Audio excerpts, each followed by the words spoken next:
म्हणते. सह्याद्रीच्या छाताडातून नाद भवानी गाजे, सह्याद्रीच्या छाताडातून नाद भवानी गाजे, काळजात राही आमच्या रक्तात वाहती राजे. अहो काळजात राही आमच्या रक्तात वाहती राजे. तुफान गरजतो आग ओकतो वाघ मराठी माझा, तुफान गरजतो आग ओकतो वाघ मराठी माझा, सम्मान राखतो जान ठोकतो तुफान मातीचा राजा, तुफान मातीचा राजा. मुद्रा सह्याद्रीतील गडकिल्ल्यांना, रयतेच्या राजाला, त्याच्या बुद्धीला तोड नाही, शौर्याला तोड नाही. ज्या राजाच्या कलाकृतीला जगी जोड नाही, अहो ज्या राजाच्या कलाकृतीला जगी जोड नाही, त्या राजाच्या किल्ल्यांचा जगी मान भाई. अशा किल्ल्यांची महती मी काय सांगावी. तर ऐका, आपले सह्याद्रीतील गडकिल्ले म्हणजे जो अथांग आहे सागरा समान, ज्याचं छत्र म्हणजे आभाळा समान, जो त्या सूर्याची शान, मराठी मनातला धगधगता स्वाभिमान. अहो ते किल्ले नाही तर काळीज आहे ते सह्याद्रीचं. हो काळीज आहे ते सह्याद्रीचं, त्यांना शिवशंभूंचा अभिमान, शिवशंभूंचा अभिमान. मी तुम्हाला एक प्रश्न विचारते, आपल्या राजाने एक तरी महाल बांधला का? बांधला नाही. अनेक गडकिल्ले बांधले आणि त्याच गडकिल्ल्यांच्या जोरावरती अनेक हिंदुस्थानातील बायका वाचवल्या.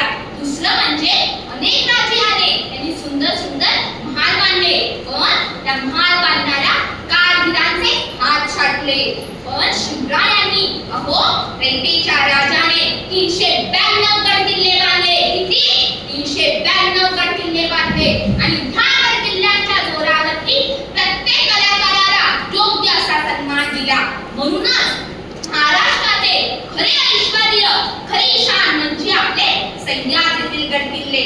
म्हणूनच तर मी म्हणते, गडकिल्ले हीच आहे महाराष्ट्राची शान, गडकिल्ले हीच आहे महाराष्ट्राची शान. शिवनेरी, रायगड, राजगड असे किती यांचे नाव, शिवनेरी, रायगड, राजगड असे किती यांचे नाव. शिवशंभूंनी वाढवली याच किल्ल्यांची मान, शिवशंभूंनी वाढवली याच किल्ल्यांची मान. खरं तर महाराष्ट्र म्हणजे गडकिल्ल्यांची खान, गडकिल्ल्यांची खान. तर तुम्हाला माहिती आहे आपला सह्याद्री कसा आहे. मी सह्याद्री बापुडा या मुलकाचा बा, मी सह्याद्री बापुडा या मुलकाचा बा, अंगावरती ओढून घेतली काळी कातळझा, अंगावरती ओढून घेतली काळी कातळझा. इथे पाहिला पहिला रुद्र शिवाजी राणा, इथे पाहिला पहिला रुद्र शिवाजी राणा. अशी मिरवली छाताडावरली गडकिल्ल्यांची रास, अशी मिरवली छाताडावरली गडकिल्ल्यांची रास. मला पाहुणी घनघनी माणसा रोखलाई तेरे श्वास, रोखलाई तेरे श्वास. ह्या सह्याद्रीच्या गडकिल्ल्यात सह्याद्रीच्या गडाखोऱ्यात असणारा एक किल्ला म्हणजे शिवनेरी. 19 फेब्रुवारी 1630 रोजी शिवनेरी किल्ल्यावर प्रखर तेजोमय सूर्य उगवला. तोच तो किल्ला जिथे रयतेचा राजा घडला. त्या किल्ल्याने त्यासाठी सुवर्ण क्षण पाहिला. त्या क्षणी पुत्र सह्याद्रीला झाला, पुत्र भारत मातेला झाला. अहो सुलतानाचा काळ जन्माला आला आणि औरंगजेबासाठी कृष्ण जन्माला आला, औरंगजेबासाठी कृष्ण जन्माला आला. म्हणूनच तर या किल्ल्याची नोंद भारताने नव्हे तर त्या जगाने केली. त्यावेळी प्रत्येक महाराष्ट्रवासीच नव्हे तर अनेक हिंदुस्थानातील लोक अभिमानाने म्हटले असतील, जर प्रेमाची निशाणी ताजमहल आहे, जर प्रेमाची निशाणी ताजमहल आहे, तर माझ्या सिंहाची गाडी शिवनेरी आहे, शिवनेरी आहे. सन 1644 रोजी छत्रपती शिवाजी महाराज युद्धाला तयार झाले. सत्याची ढाल होती, निष्ठेची तलवार होती, वीरतेचा भाला होता, हर हर महादेवचा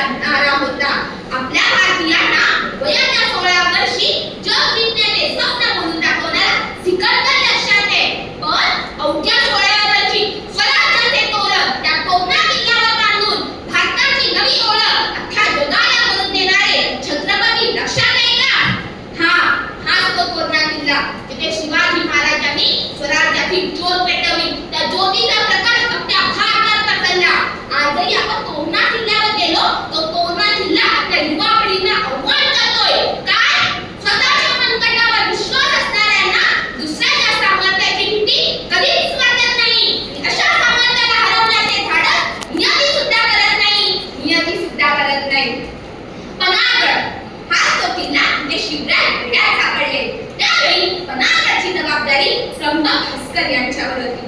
तेव्हा त्र्यंबक भास्कर महाराजांना मुजरा करत म्हणाले, महाराज मी चिंता करू नका, पन्हाळगड मी लढेन. महाराज साक्षी मावळे घेऊन तलाव उद्यानाच्या राजगिंडी जवळ निघाले. महाराजांनी त्या वाटेवर पाऊल टाकता अक्षरशः पन्हाळा हरवला. अहो पन्हाळ्याचे तोड बुरुज अंबरकोटातील सज्ज कोटीतील जरा अक्षरशः ठराले. तो धिप्पाड पन्हाळगड किंचित मानवर कडून पश्चिमेकडे असलेल्या आपल्या विशाळगड नावाच्या भावाला म्हटलं असे, आजवर महाराजांना मी सांभाळले. आता महाराज उद्या जवळ यायला निघाले. माझ्या महाराजांचे या सगळ्या सैन्याच्या आधार स्तंभाचे रक्षण कर. महाराजांच्या पाठमोऱ्या आकृतीला मुजरा करत या पन्हाळगडाने या भूदलाला आव्हान केले, काय हे वळचणीच्या पायीनो लुकलुकू नका. हो वळचणीच्या पायीनो चुकचुकू नका. अपशकुनी रानपात्रानो फडफडू नका. डाव्या डोळ्याच्या पापणानो लवलवू नका. आमचे महाराज निघाले, आमचे महाराज निघाले. हीच ती स्वराज्य भक्ती शिवरायांमुळे प्रत्येक मावळ्याच्या रयतेच्या मनात नव्हती, तर प्रत्येक सह्याद्रीच्या दऱ्याखोऱ्यातील दगडांच्या व गडकिल्ल्यांच्या मनात उतरली होती. म्हणून मी अभिमानाने म्हणे, पावनी शिवरायांचे गडकिल्ले वाटे नको प्रयाकाशी. अहो पावनी शिवरायांचे गडकिल्ले वाटे नको प्रयाकाशी. नको की गया शिवरायांचे गडकिल्ले. अहो त्या सह्याद्रीतील गडकिल्ले मनात पेटवली स्वराज्य भक्तीच्या समयात, स्वराज्य भक्तीच्या समयात. गुरुजहीर त्यांनी मातृप्रेमा दाखवितो तिकडे, टकमक डोक बैसिले कौलौकिक तिकडे. घनती मीराला भेटून एकदा बिंकी अरुणकितने, प्रतिप्रभाती गरीब भवानी त्या मादी स्नान. दुर्गराज हा गिरिशिखराचा त्याच महात्म्याचा. अहो दुर्गराज हा गिरिशिखराचा त्याच महात्म्याचा. सह्याद्रीचा छत्रपतींचा स्वराज्य देवाचा. सह्याद्रीचा छत्रपतींचा स्वराज्य देवाचा. हो ओळखलं का मी कोणत्या किल्ल्याबद्दल बोलली? हो रायगड. शिवाजी महाराज रायगडाबद्दल काय म्हणतात ते तर ऐका. महाराष्ट्रात 392 गड किल्ले, नौदल भूदल 4 लाख लोकांचा संसार वाहणारा किल्ला म्हणजे आपला रायगड. रायगडाचे वैशिष्ट्य तर ऐका. रायगड चढावा तर सळसळत्या वाऱ्यानं, उतरावा तर खळखळत्या पाण्यानं, शत्रूवर जाऊ शकत नाही आता उत्कृष्ट पराक्रमाचा नमुना म्हणजे आपला रायगड. पण दुसऱ्या दिवशी एक घटना घडली. हिरकणी नावाची स्त्री गडावरून खाली उतरली. त्यावेळी महाराजांनी तिला सन्मान स्वरूपात त्या बुरुजला हिरकणी बुरुज असे नाव दिले. बघा तिथे प्रत्येक पराक्रमी शूरवीराला योग्य असा मानवंदना दिली जाते. तो फक्त आणि फक्त म्हणजे आपले सह्याद्रीतील गड किल्ले. शेवटी मी एवढाच म्हणेन की आले किती गेले किती उडून गेले भरारा. आले किती गेले किती उडून गेले भरारा. संपणार नाही सह्याद्रीतील गड किल्ल्यांचा दरारा. सह्याद्रीतील गड किल्ल्यांचा दरारा. चला तर आपण सर्वांनी मिळून आपल्या सह्याद्रीचे अभ्यासक असणारे छत्रपतींची जयघोष एवढा आवाज करू की आवाज रायगडाच्या अक्षरशः रायगडाच्या व सह्याद्रीच्या पायथ्याशी गुंजला पाहिजे. बोला श्रीमंत शिव छत्रपती शिवाजी महाराज की जय. शिवछत्रपती शिवाजी महाराज की जय. जय भवानी. जय शिवाजी. धन्यवाद.